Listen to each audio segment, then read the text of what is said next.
Sejumlah organisasi masyarakat sipil menggelar aksi unjuk rasa di depan kantor Kementerian Kebudayaan Republik Indonesia di Jakarta pada Kamis 26 Juni 2025.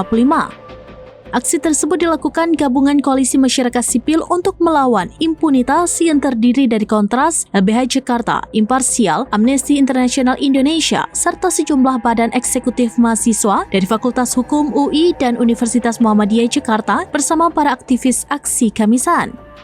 Wakil Koordinator Bidang Eksternal Kontras, Andri Yunus, menyebut aksi ini digelar sebagai bentuk penolakan terhadap rencana penetapan Soeharto sebagai pahlawan nasional.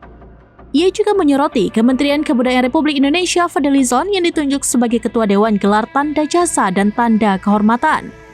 Penunjukan tersebut jelas menuai polemik usai politisi Partai Gerindra itu turut memberikan pernyataan kontroversial yang menyebut jika tidak ada perkosaan massal terjadi di era Semabutapan. Pada aksi tersebut, massa juga membawa berbagai dokumen dan bukti terkait pelanggaran HAM Berat yang terjadi selama masa Orde Baru. Andri mengatakan pihaknya akan menyerahkan dokumen setebal hampir 2.000 lembar kepada perwakilan Kementerian Kebudayaan yang akan diterima oleh Direktorat Jenderal Sejarah. Koalisi menuntut agar dokumen tersebut benar-benar dijadikan pertimbangan dalam proses penulisan ulang sejarah oleh pemerintah. Lebih lanjut, ia menegaskan sejarah kelam pelanggaran HAM harus tetap diajarkan kepada generasi muda sebagai bagian dari perjalanan bangsa Indonesia.